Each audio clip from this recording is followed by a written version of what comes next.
Welcome back to Brazos Matters. I'm Jay Sokol. One of the most special things about KAMU is that we have as many student workers as we have full-time employees. And those students learn everything from video production and audio storytelling to writing stories for our e-newsletter and handling KAMU's social media, marketing, and community events. General Manager Kelly Brown has a strong background in journalism, and to a lesser extent, I do too. But among our top priorities for KAMU is forging a closer relationship with Texas A&M's Department of Communication and Journalism so we can collectively teach and train as many students as possible on how to find and credibly report news for their community, wherever their community might be. And that brings me to today's topic and guests. Mariano Castillo is a professor of practice in journalism at Texas A&M, which means he brings real-world experience to the classroom. And among his career stops were the San Antonio Express-News, the Associated Press, and CNN. He's an Aggie who I believe was part of the Corps of Cadets and That's also right. wrote for the Battalion student newspaper during his time here. Mariano, welcome. Thank you so much, Jay.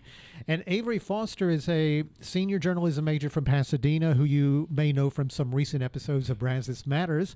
She's been my co-host and a content contributor at KAMU Studios this semester. But right before coming to KAMU, Avery was part of a real-world reporting assignment in Laredo under Mariano's guidance, and that's what we're going to talk about today. So Avery, thanks for being in the guest seat. Yeah. Okay, so I'm going to start with you, Mariana. I'd love to know about this particular initiative and what it was intended to do. Yeah, absolutely. Thank you so much for having me. Sure. The origins of this South Texas project, as it's known, were after the most recent presidential election. In the aftermath of all that, a lot of the talking heads were talking about the voting patterns in South Texas especially, right? And there was a lot of hay made about how a lot of the border region, which traditionally had voted blue, had gone like almost fully red.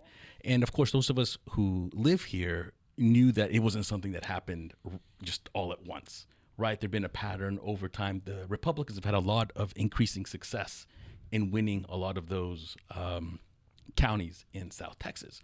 And so a group of professors and faculty in the Department of Communications and Journalism got together and kind of started hatching an idea along the lines of, there are some changes afoot in South Texas, such an important and vibrant region. What are some of those changes, whether politically, culturally, economically? And so what we did was paired up some of our research faculty together with our journalism faculty to try to create this umbrella known as the South Texas Project, where we would send researchers to pair up and look for research ideas in South Texas, and alongside the journalism professors and faculty to do a hands-on project where we could travel with a group of students to do some real-life reporting in that important area. So talk about the story that you found and why you felt like this was a good match for your students. Yes, so there's, like I was saying, it's such a vibrant area, and there's all kinds of stories that touch upon that region of Texas. And the story that we found was one about air pollution and air contamination in that region. And what we were looking at specifically was a chemical called ethylene oxide. And it's a chemical that gets emitted by certain factories and is used by certain industries, particularly industries where they do sterilization. In this case, the sterilization of medical devices, right? That is, hospitals and other clinics use devices, right, in their medical work. They have to be sterilized in a very specific way. And the most effective chemical to fully cleanse those items is using ethylene oxide. Okay. Now, what we have known, what the scientific community has known, is that this chemical is a carcinogen, right? So a certain amount of that is released into the air. And the reason why we chose this is because maybe 2 or 3 years ago, there had been a really great journalistic investigation done by ProPublica and the Texas Tribune. And they hired analysts and looked at reams of data that showed that the levels of ethylene oxide that were being released in Laredo from one factory in specific were a lot higher than, considered safe, right? It caused a risk to some of the local population. Okay. And as a result of that really great journalistic investigation, the city took note the city of Laredo and Webb County, they had meetings where the residents and activists demanded change, demanded action. And there were fence line studies done to confirm, what the journalists had found and to demand changes to those regulations. Now, what happens a lot of times when you have such even like a groundbreaking investigation like this is what happens to the follow-up after that. And so there'd been this great investigation, and over the years, when we were searching, there were less and less follow-ups as to, well, what came of that, right? And so I saw an opportunity, and our students saw an opportunity to kind of pick up the baton and say, hey, 2-3 years have passed since this investigation. Several years have passed since city officials promised to take steps to make these changes. Where do things stand now? Okay, so this was the follow-up to the stories that Texas Tribune and ProPublica did a little bit earlier. Correct. Yeah, we wanted to pick up that baton and catch people up. So for you, Avery, if you don't mind, describe how this assignment played out for you and your peers, and maybe what did you learn and how did you prepare for that story before you ever arrived in Laredo? Right. So it was actually really funny because I came to Professor Castillo a little bit before and started asking about internships. And I was afraid because I lacked experience. I'm still very young. So I was like, I don't know if I have enough experience to get an internship. And then this fell into my lap when he talked about it in class. Mm-hmm. And I was like, you know what, this would be a really great opportunity to, brighten my horizons and, be able to actually experience something in the field. And so I went into this thinking, if I don't get it, that's fine. But I'm going to try, because what better way to get experience than with people who have actually done it, And so I applied and I got it. And a little bit of before, we had some meetings, we went through the whole process, we got the initial stories, and we read through those, and then from those, we were supposed to come up with some potential contacts. And just as a group, we worked together about, who would get what, and then planned meetups of who we would contact and how we would do that, and scheduled interviews and just things like that. And how many students from A&M? 3. It was me, it was Callahan, and then it was Olivia. And then there was 2 from the international school. Texas A&M International? Yes. Okay. And did you have to coordinate in any way with those students while you were here before you went to Laredo? I think we kind of did that as a group. When we had our meetings, we kind of went through everything. We had Zoom meetings as well to kind of plan the processes and just things like that. So you had a plan of attack before you ever left here. Right. Would you guys walk me through, you get down there, then what?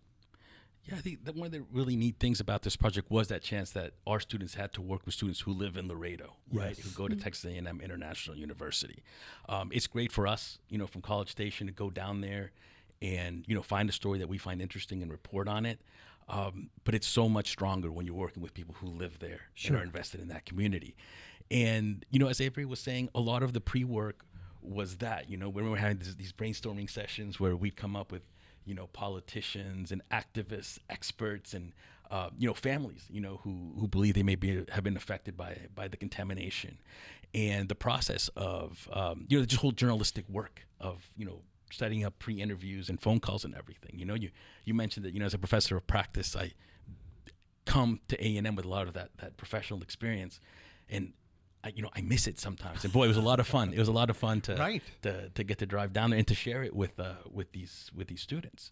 And the field trip element, to Laredo was really neat because, we had maybe 48 hours or so actually in Laredo. And so that was it. It was, the drive, one day was kind of driving from College Station to Laredo. And then we had 48 hours to get a lot of work done. And I think it was pretty non-stop, right? A lot of interviews. I would say even less than 48 hours, if we're being honest.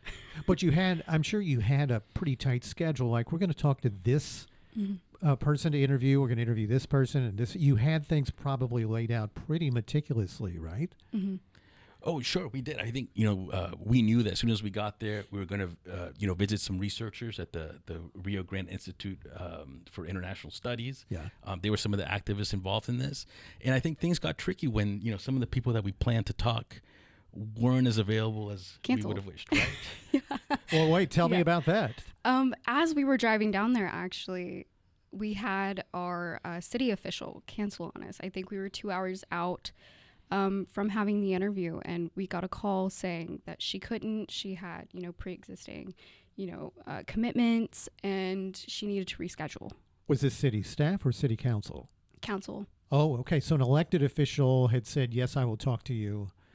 And then it turned out that she was unavailable. Right. Yeah. Was there any particular reason why this elected official was on your radar as a potential source? Yes, because she was in the district or represented the district that the sterilization company was in. So we were very interested in the fact that, she represents the district. She also co-founded, I believe, the Clean Air Coalition, which is an activist group. So we were like, we think she's a really good person to talk to, not to mention that she was also in the initial article as well. Yeah. Oh, she was in the initial reporting from the Texas Tribune or Yes. ProPublica? Mm-hmm. Okay. And decided maybe that's all she wanted to do. Probably. So what are some other things that during this 48-hour period went right and maybe went wrong? I think that's one of the lessons here for the students also, for journalism students. And, Jay, this as a longtime journalist, sometimes you can't always get the sources that you want to speak, right, for any number of reasons. So that was, challenging, I think, in some sense, to have to explain who we were. I think people would love to hear, we're with, a news outlet, because this is a pilot program. This is something new. We had to explain, look, this is a group of students from Texas A&M who are studying journalism and who want to investigate this and report this the way they would, for any news outlet. I think where we had maybe the most success was we were able to find and have some really touching and emotional interviews with families who lived in the area where there were recorded levels of contamination, who welcomed us into their homes. They just opened up their living rooms and spent really hours with us, I think, and they just, sat there and told us their stories. We talked to two separate families who had family members who had battled cancer, right? In one case, it was a child who had overcome leukemia, and the other was a man who currently is battling lymphoma. And it was through some of the earlier journalistic reporting that they'd learned that, wait a minute, the kinds of cancers that we're battling are the exact same cancers that have been known to be caused by this. And, it's one thing to get the data and to talk to the officials and to kind of, hear those aspects of it, but then to be able to kind of put a human face to these stories and hear it in their own words was something else. Mm-hmm. Sure.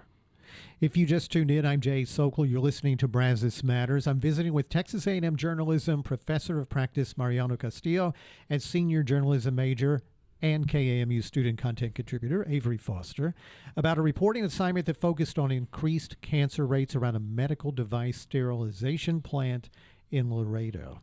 So even with our near total reliance on technology, at least that's how it feels, I'm guessing that there remains some fundamental old school techniques that you guys use that maybe you demonstrated or taught to help develop sources on this particular story. Is that fair or no? No, I think so. I mean, Avery, I think you would agree, like how, while we're so thankful for those interviews we got with those families, it wasn't easy to find them. And I did snitch to Jay that you did some knocking on JJ's door. You went door knocking. That's true. So, I had shown the students that, that there is so much public data. As we always have that concern, right? There's so much public data about us that exists on the internet in different directories and such. And, through those, we had a lot of numbers, and the students had tried a lot of these numbers, without success. And these numbers sometimes comes with addresses attached. Yeah. And I think when it was like maybe the night before we were supposed to have an interview and we hadn't found a family member yet. And I said, what do I have to lose? And, I drove I think it might have been after dinner. I dropped the students off at the hotel. I didn't want to bring them with me in case it was a lost cause. Sure. But I knocked on this door, and it ended up being the grandparents of this family. So like the name wasn't the correct name that matched the address. But when I was able to explain who these students were, right, why they traveled from College Station to Laredo, why they were interested in speaking with the family, they were so open, and they said, let us get you in touch with the parents. They'd love to do this. And by that night, we had the interview set up for the next morning. Wow. And, that's an essential skill set and requirement sometimes of effective reporting, but that is hard to do when at least in my experience, and of course I'm going back a number of years, but when you're approaching people about a very difficult subject that generates a lot of emotions, it can be really intimidating to go up, to knock on the door, to see them on the street, to even pick up the phone and call. Avery, did you absorb any of this kind of stuff, but recognize that I may have to do this if this is the field that I pursue? Yeah, and as an introvert, that's really scary to think about because, even, picking up the phone call and calling someone you don't know is a little bit nerve-wracking, but obviously it's things that you have to go through if you want to get a story and you want to really invoke emotion in something like that. Were there technologies that you guys took with you? It wasn't just notepads and pencils. I mean, how did you capture some of these source stories? I'll tell you something that I learned, and I think one of the biggest uses of technology was after the fact. Some of these families that we spoke with that were affected spoke only in Spanish. Oh, okay. And so, we were able to leave with, these taped recordings of these interviews. And the job of translating and transcribing it is not an easy one. And I know from my days as a reporter, it was one of the more time-consuming and tedious tasks that I did not enjoy doing. Sure. But nowadays, we learned that there's AI software that you can just upload these audios, and with a good amount of accuracy, we're able not just to transcribe, but also translate the Spanish into English. And huge it was just time saver. Huge. It was a matter of it did it, and then we had to just listen to it once and just check it and make sure that we fixed anything that was off about it. Avery, while you were down there doing that story, is there anything else, like impressions you got, whether it was about this particular story or it was about the story gathering process that stays with you? I think what has really stuck with me is when we went to interview the families, listening to their stories and seeing how much that they went through, but they had no animosity towards the company itself. Really? Learning that they understand what it does for their community, but also wanting some, middle ground to where, maybe they move the facility backwards, or maybe it just isn't in Laredo at all. Did you run into any families of victims or what have you who actually had family members working for the company?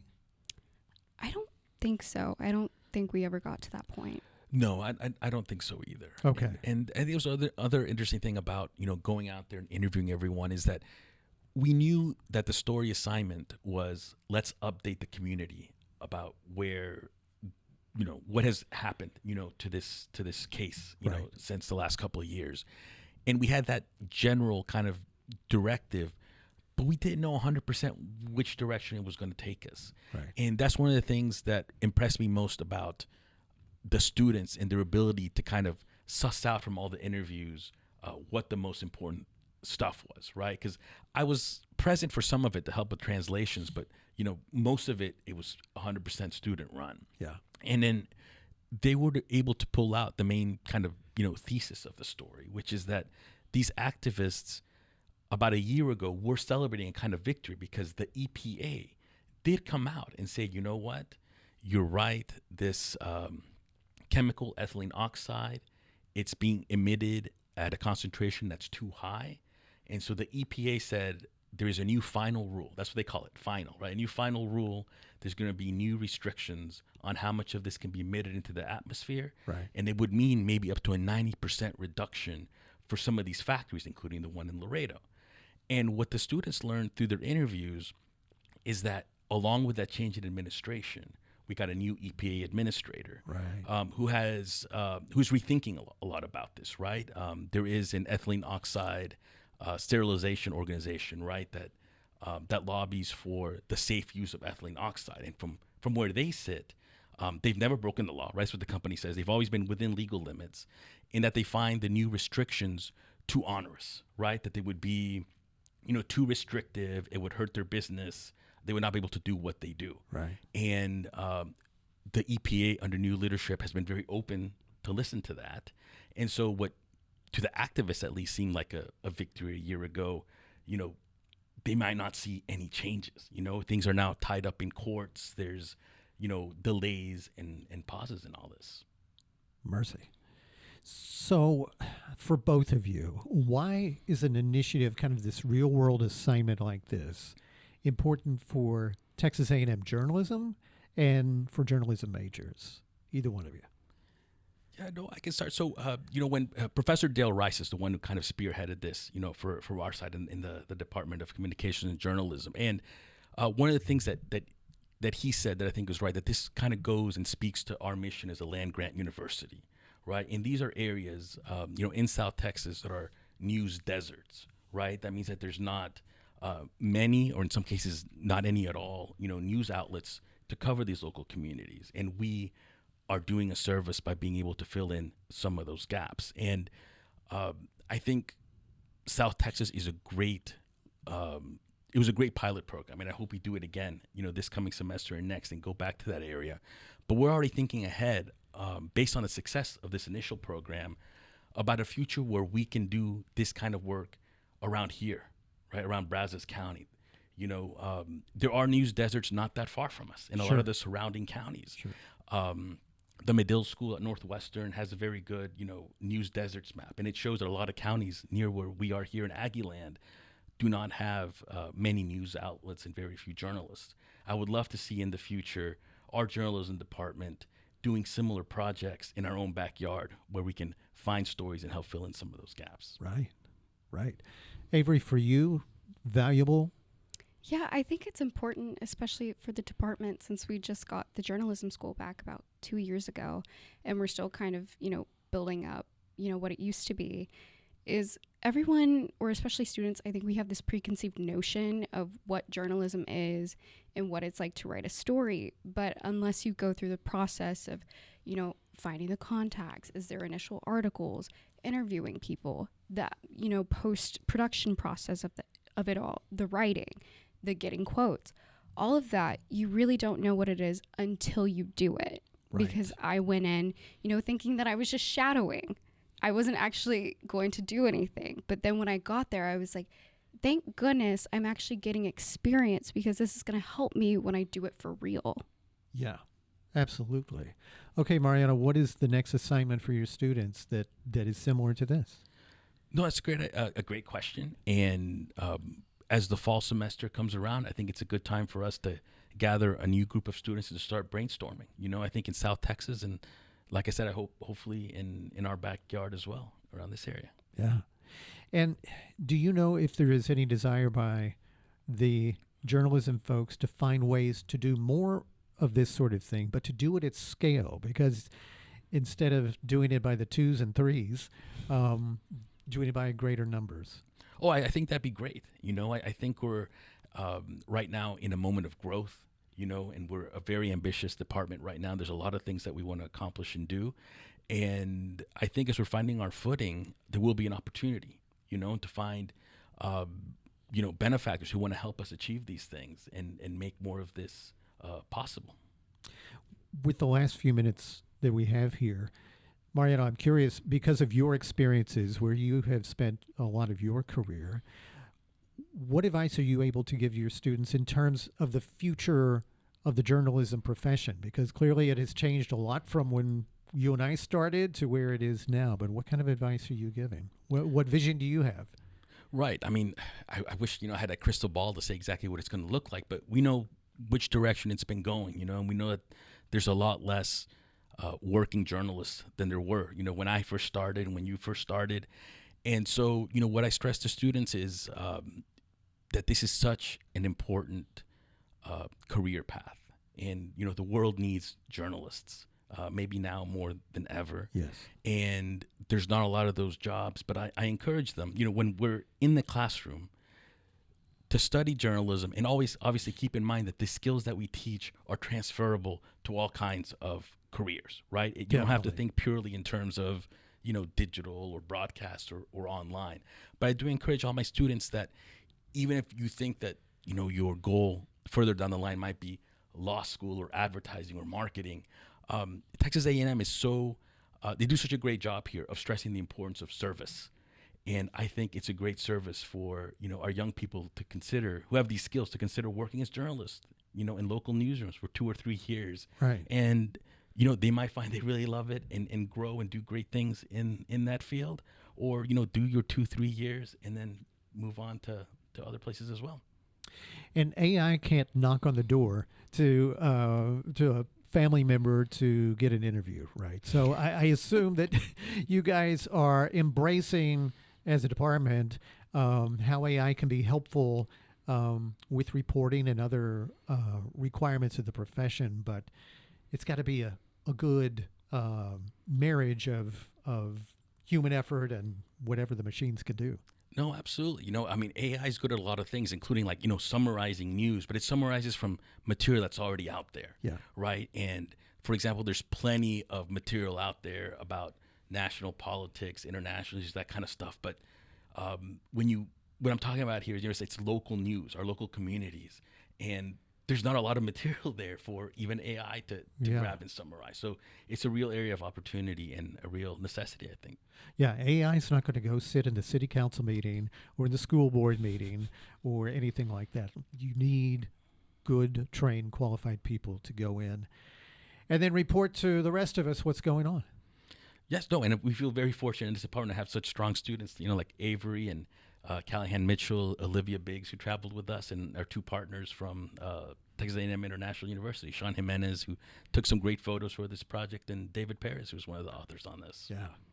Well, I really appreciate you coming in and talking about this particular story, both of you, because I think it's an important. It's not only an important story to tell and a good example of the kind of stories that are in communities all over Texas and the country, but a good sign of where Texas A&M journalism is going. So thank you both for being here. I didn't have a choice. It's true, you didn't. You'll be back in the co-host chair soon. Mariano, thank you so much. Jay, thank you so much. Pleasure to be here. Brazos Matters is a production of Aggieland's Public Radio, 90.9 KAMU FM, a member of Texas A&M University's Division of Community Engagement. Our show is engineered and edited by Matt Dittman. All Brazos Matters episodes are available on YouTube and on podcast platforms like Spotify, Apple, iHeart, and Amazon. Also on the NPR app and the KAMU website. Thank you so much for listening and for watching. For Brazos Matters, I'm Jay Sokol.